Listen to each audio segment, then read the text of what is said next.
So close, almost there. Hey, we are live. Hey, folks, thanks for tuning in to another pulse-pounding episode of Wild, Wild, Wild Cards. I'm here with Russ Watson. How you doing, Russ? I'm doing great. Excited about tonight's show. I am also excited. I am so excited. I'm going to play our intro music right now.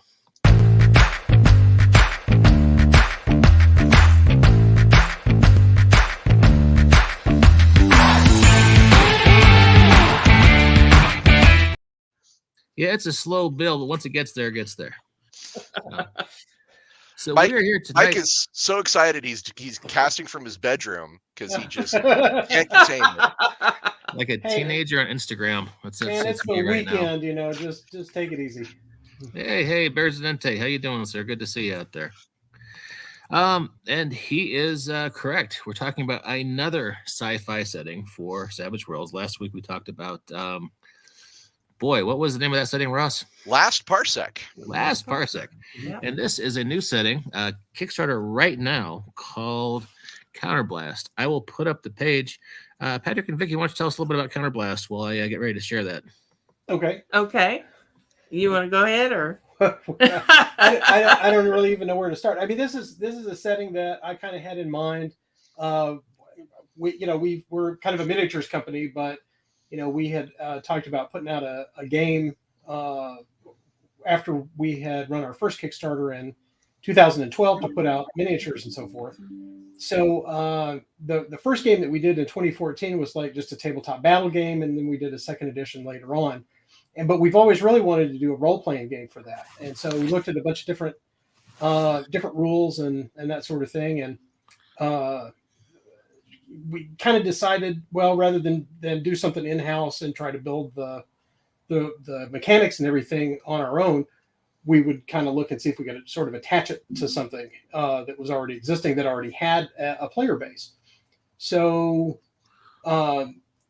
we looked at Starfinder. That wasn't really a good fit, or any of the OGL stuff, because it was kind of clunky how it worked and how we wanted for the setting to operate. And so looking at Savage Worlds, it's kind of a no-brainer. It was a really good fit. So I don't know if you want to kind of talk about the setting itself. We were talking about, it's kind of a combination of what did they say? Buck Rogers Firefly, Indiana Jones meets Johnny Quest meets Firefly. I mean it's. I would describe it as bubble helmets and ray guns. Mm-hmm. Yes, absolutely. And tentacle aliens. Yes. Right. Well, not just all tentacle aliens. Well, but the Edo fit very prominently in it. So. Mm-hmm. Retro sci-fi pulp adventure is the way the Kickstarter describes it. It sounds really cool. Can you kind of expand on that? Like what is it like to play Counterblast? What's it about? Well, Counterblast is actually picking up for the galaxy, or at least how the Galactic Council of Worlds reckons time is 2020. 2220. Sorry. But for Earth, it's in the mid 1950s. And what happened was, it's kind of an alternate future for the Earth anyway, where during the Second World War, these aliens that are the Illyrians show up because they, when the first atomic test was set off, it attracts their attention, and they think it's an ultonium explosion, and they're looking for ultonium. And so they show up, and that kind of ends Earth's hostilities with each other, and they kind of start looking to the stars, and they end up joining the Galactic Council of Worlds. But they think it's like, oh, well, we've kind of gotten to peace, and now we're joining the galaxy, and we're going to all explore the stars. But it turns out that it's not quite that easy and not quite that simple. And there's a lot of things going on in the galaxy. There's the Nerean Empire, which threatens the Galactic Council of Worlds, and the Mechas, which were actually invented by one of the Galactic Council's species to fight the Niran. And it's a robotic AI that became self-aware and decided to destroy their creators. And so now the Galactic Council has to contend with them. And in addition, the an alien race from another galaxy known as called the Idoflini have come to the Milky Way galaxy seeking a new home. So there's a lot of stuff going on. That's those big brain tentacle guys right there, right? Yes, Yeah. yes. Right. I see the tripods and I see the jetpacks. I'm a big fan of both those. Now, like if I want to make a character or start a game in the Counterblast setting, who are the players? What are they doing? Okay. Well, in the Galactic Council of Worlds, there's several members. Sorry, the player characters. The player character, right? Who are the player characters and what are they doing? Right. They're going to be most of the species are going to be from the Galactic Council of Worlds. The ones that we have as player character races right now that we're starting out with are the Illyrians. They're like these little. I think if you scroll, let's see. Do you want to talk about them because they're kind of your? Yeah, they're. I kind of look at them as like space dwarves in a way because they're really super engineers and really into shipbuilding and all of that kind of stuff. This is a great. There they are. This is a great. Here picture you go. That's a great picture of all your player character races. Right. To our right or on the right is an Atlantes Piswan. Then of course you've got an Earthling. You've got a Shrenar, and that's the big cat feline guy. And then the Illyrian is the little one-eyed fella in the front. Yeah. So the characters all work for the Galactic Consortium of Worlds. Is that right? Yeah. Right. Well, they're all citizens of the Galactic Council. Yeah. It's kind of like a federation type of thing. And the Federation sends them out on missions. Well, you can kind of choose to do whatever you want to do. You can, like the players and the GM, if they want to all be in the Galactic Defense Force, which is the military arm of the Galactic Council of Worlds, like Starfleet, then they can do a crew and do that, or they can be just freelance, the Lancers, the merchants, or smugglers, or just explorers, or mining, going out searching for Altonium. They can be Galactic Recovery Agents. Right. The Galactic Recovery Agency, like that's a big, sprawling agency that they do bounty hunting and salvage and all kinds of stuff like that. Yeah. So it's real open to whatever the players and the GMs are interested in doing. Now, Vicky, earlier before the show started, you were telling us about how you decided to use Savage Worlds as the rule set for this great setting. Can you tell us about that again?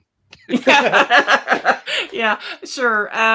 Well, when we decided, I've always wanted to do an RPG version of Counterblast ever since Pat came up with the concept. And so I'm real excited to be, seeing this come to life. But when we were looking at it, the rules mechanics to do a transfer of what we had in the tabletop battle versions, we were looking at Pathfinder's Starfinder. I'm sorry. I keep calling it Sci-Finder. Yeah, it should be Sci-Finder. And it's because we always really liked Pathfinder because we played a lot of fantasy games and Pathfinder and stuff. Well, we played a lot of West End, like the Star Wars thing. The D6 system too. Well, yeah, I'm getting to that. Oh, okay. Sorry. Don't rush me. Anyway, but I'm sorry. We only got so much time, I'm sure. But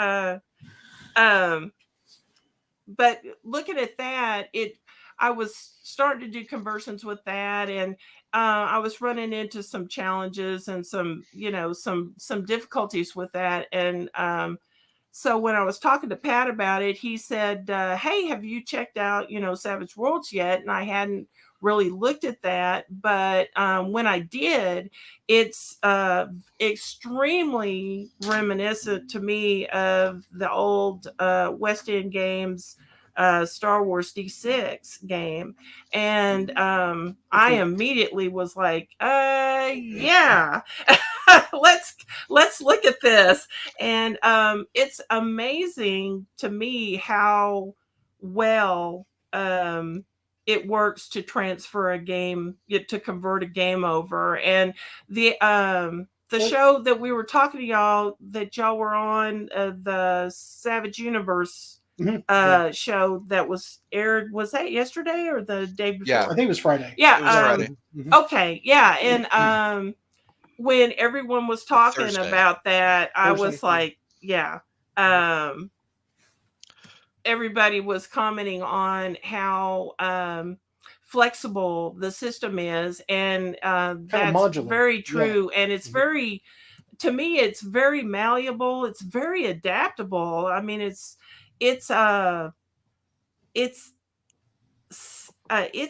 detail. You can do detail with it, but it's got a real strong simplicity about it that makes it very user friendly, whether you're the player or the GM. So I've really been enjoying doing the conversion for it. Yeah, there's a free jumpstart available for anybody who wants to know more about Counterblast. You can go to the tiny URL that Mike just put into the ticker at the bottom of the screen. The free jumpstart does come with, it looks like it comes with pre-generated characters and an adventure. Yeah, that's pretty great, and the artwork looks really great. It looks like you've got a really neat setting here, but I would like to talk just briefly about some of the special features of your Kickstarter. Oh, okay. Now your Kickstarter has 5 days left to go, everybody. So if this sounds interesting to you, you better check it out now. But for me, I think the thing that really gets my attention, two things that gets my attention, is the miniatures. There's some very high quality miniatures that come with this Kickstarter that everybody should check out if you like sci-fi minis, and there's a good selection of them. Looks like there's 8. Yes. Right, yeah. Yes. There's actually a male and female, the Shrenar, the Illyrians, the Lonnie, and the human. Right. These are all the Earthlings. These are all of the primary player character species that you can run. You can also play Near in Exile as a player character too. Yeah. Now, but that's The other thing I think that's really great that people need to know about, honestly, there's a lunchbox edition. You can straight up get a lunchbox full of rules, minis. You get an action deck. You get Ultonium crystal bennies. Yes. It is packed and stacked full of cool stuff, and it's a lunchbox. I've never seen anybody do a lunchbox before. I understand it also comes with a pudding cup. And a juice box. So we got a Counterblast little dice bag with the Ultonium crystals in it. Ultonium crystals. So that comes and that's what we're using for bennies. You know? So Ultonium is actually that's what the Galaxy runs on. So it's kind of their fuel source. You can find it from wristwatches all the way up to powering giant starships. Galactic scale starships. So we figured, well, that's going to make a cool item for bennies. So let's see, we've got that. We've got, like you said, we've got the action deck, which comes in a little tin, and minis, and the let's see, what else is in there? Yeah, the minis has the battle foam tray inside. Yep. It's going to come with a battle foam tray with a topper to keep all your minis safe and all that good stuff. And there's a digest version of the rule book will be inside there because it'll fit inside the lunchbox. Yeah, it fits inside the lunchbox. Looks like an action deck. Yes, and there's like a character record sheet pad that'll also be in there. Question: do I need anything other than the Savage Worlds Adventure Edition to play Counterblast? You need the Savage Worlds core, and it'd be helpful to have the Sci-Fi companion. Yeah, and I know that right now they're working on the Sci-Fi companion. It hasn't been announced, when that's actually going to come out. So the thing about it is that what you need the Sci-Fi companion for, regardless of which edition it is, it's not really going to matter, because there's not really anything that we've looked at in the book that's going to be dependent on, oh, hey, this is going to change in like another book. It's just going to expand, like what's in our book is, we're not duplicating anything. So it's like all of the stuff, for our setting is kind of self-contained. But like if you want rules to customize your own ship, then that's going to be over in the Sci-Fi companion. So we're not really going to, do like a big, hey, build your own customized ship, because that already exists in the Sci-Fi companion. Yeah, that's super cool. I also I want to point out the fact that the pledge levels include both digital and physical products, including STL files for people who want to print their miniatures at home. Right. Right. And we've also got those files set up, and the fulfillment will also include making them available on Only Games, which is connected to My Mini Factory. So if you don't have your own 3D printer and you get the files, then we're working out a way where you can just order those printed minis through Only Games, and they'll print them and send them to you. It's kind of a print-on-demand service that My Mini Factory is setting up. That's awesome. Now, Mike, from the depths of your bedroom, can you tell us, any questions you have about Counterblast?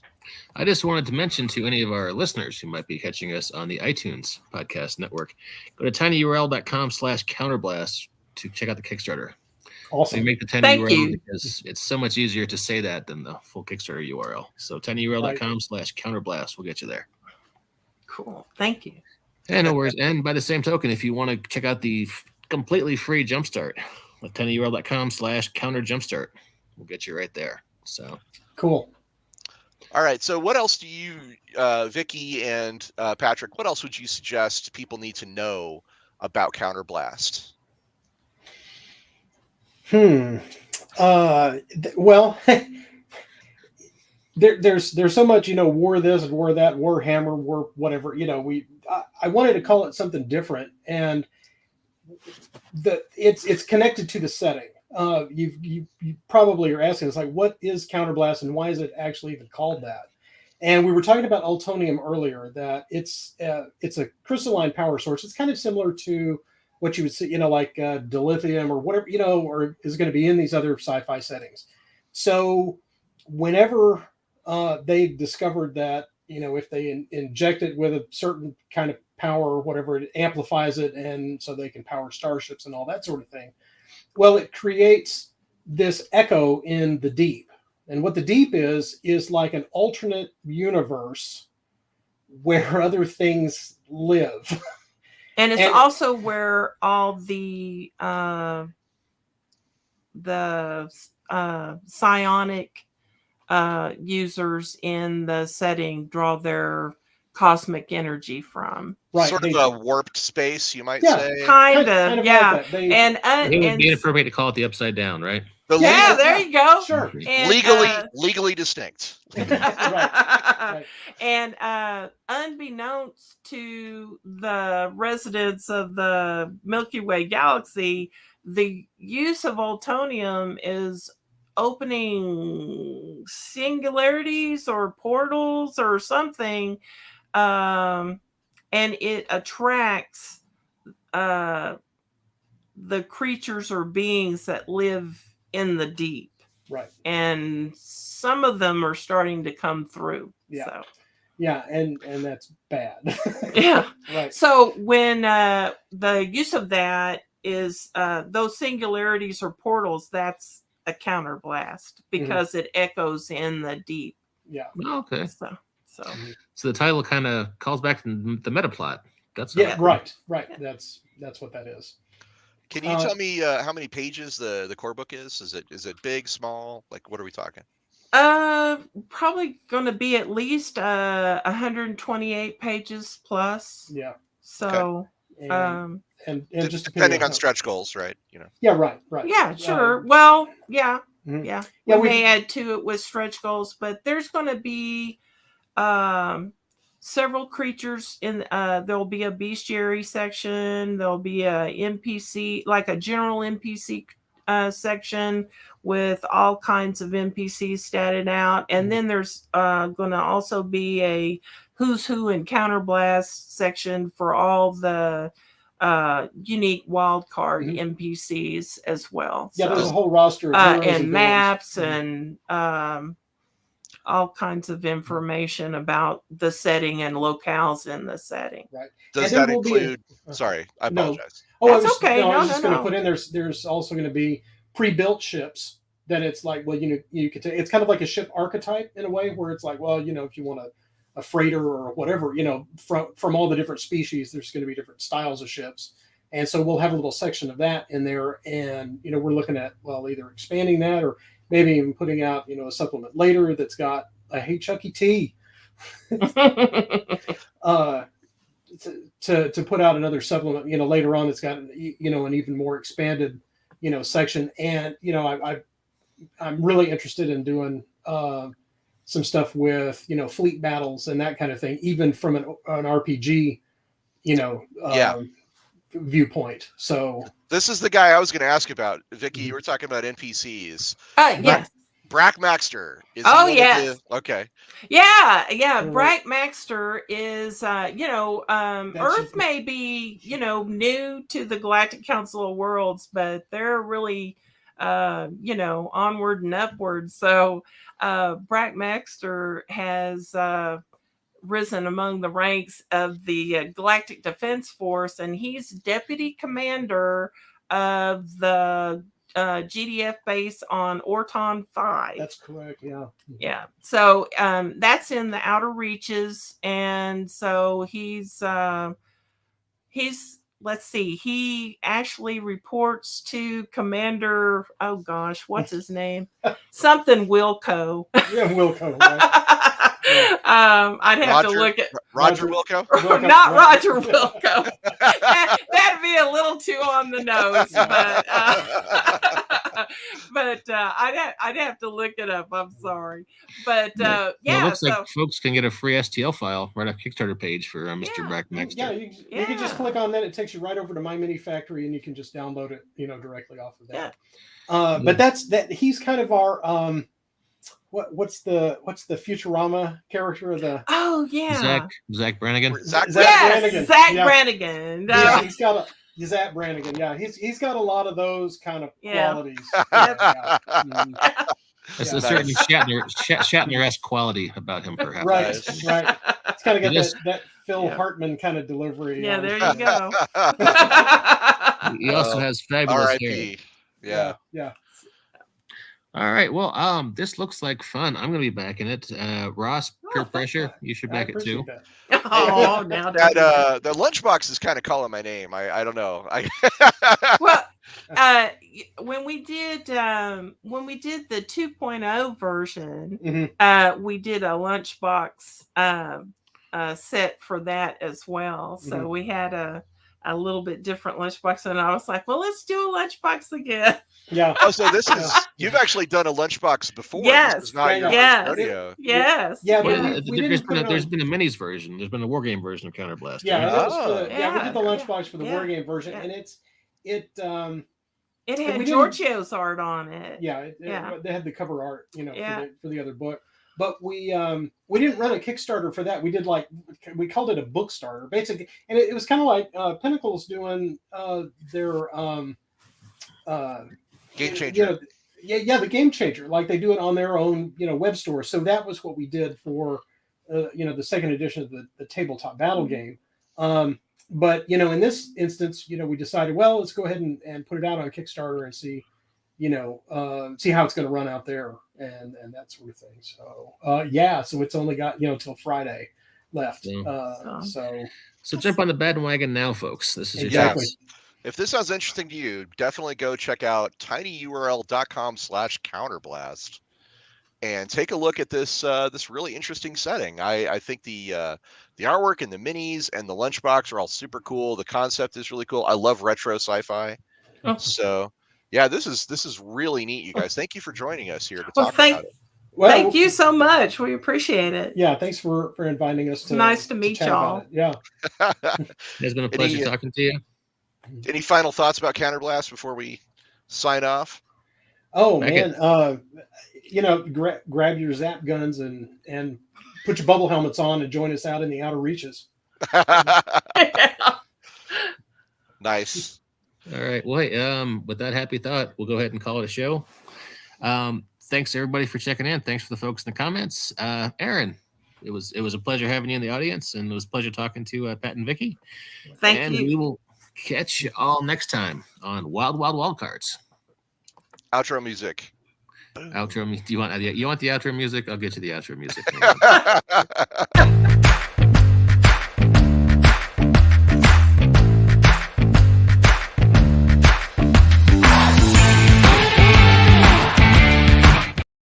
Just to make it official. See y'all next time. Oh, thanks. Thanks a lot. Hey guys, we Thank you. appreciate it. Thanks very much. It was a pleasure.